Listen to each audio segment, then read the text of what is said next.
আর আপনারা অসুরের মূর্তির মধ্যে ডক্টর ইউনূস সাহেবের চেহারা বসাচ্ছেন এবং পৃথিবীর অন্যান্য রাষ্ট্রনায়কদের আপনার চেহারা বসাচ্ছেন।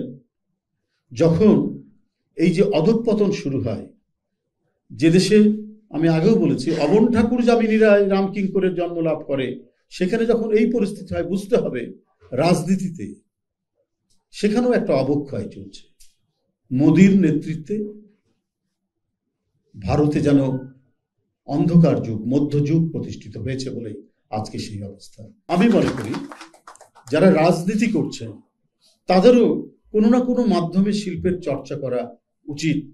হয় তিনি কবিতাই লিখুন, তিনি পেইন্টিং করুন, অথবা যেটাই করুন না কেন, একটা বোধ থাকলে পরে রাজনীতি কখনোই কলুষিত হতে পারে না।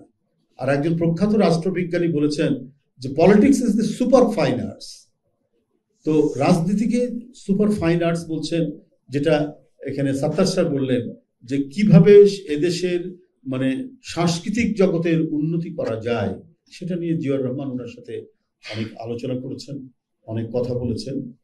একজন রাজনীতিবিদ সে সব বিষয়ে যে একেবারে গভীরভাবে সুপণ্ডিত হবে তা নয়, কিন্তু একটা ইন্ট্রোডাক্টরি নলেজ তার থাকতে হয় এবং তার মধ্যে একটা শিল্প মন থাকতে হয়, শিল্পবোধ থাকতে হয়।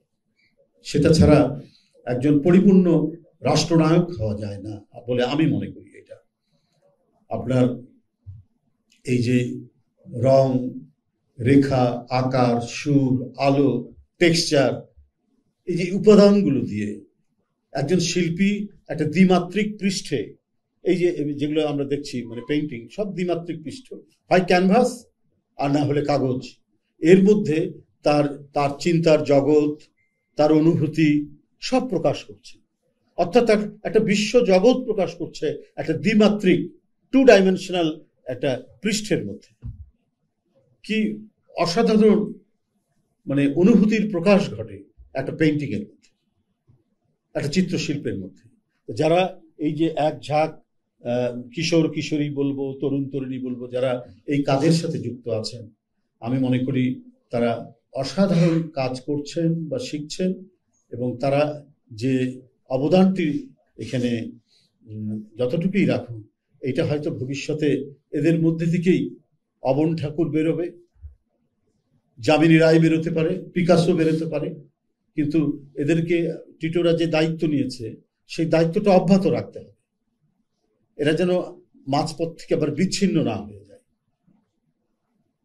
এখন আপনারা দেখবেন যে যে দেশে অবন ঠাকুরের মতো মানুষ, আমি নিজে তার চিত্রকর্ম দেখে এসেছি শান্তিনিকেতনে, যামিনী রায়ের আমি ভাস্কর্য, বিখ্যাত সেই ভাস্কর্য তার পেইন্টিং আমি দেখেছি, রাম কিঙ্করের ভাস্কর্য, সেটাও আমি শান্তিনিকেতনে দেখে এসেছি, একবারে মেটালিক ওয়ার্ক।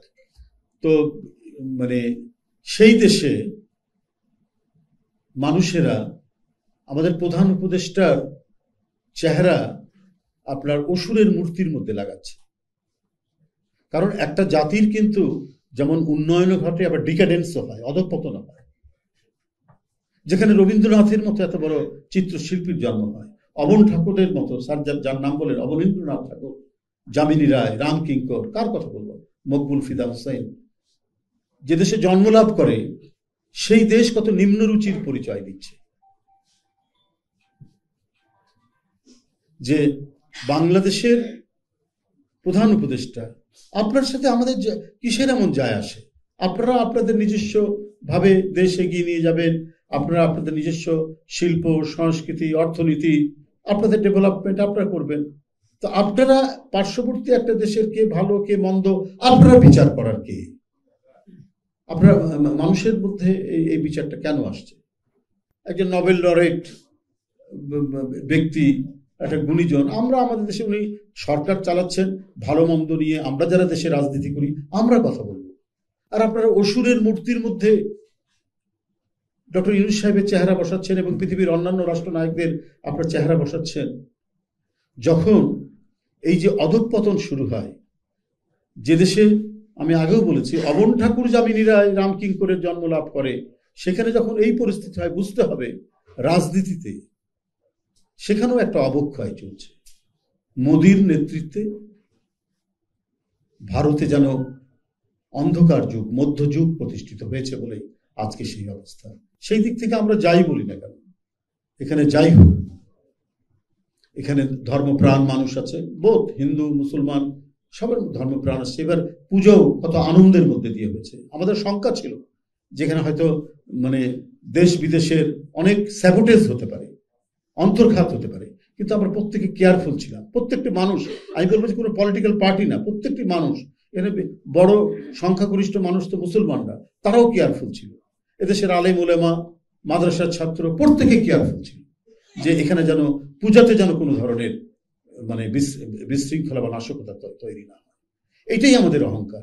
এখানে যারা ইয়েরা রয়েছেন, মানে আর্টিস্টরা রয়েছেন, তারা এই যে আমাদের ঐতিহ্যের মধ্যে সম্প্রীতির যে একটা অসাধারণ বন্ধন, এই বন্ধনটা নিয়েই তারা হয়তো একটা অসাধারণ চিত্রকর্ম তারা হয়তো তৈরি করে ফেলতে পারবে আগামীতে।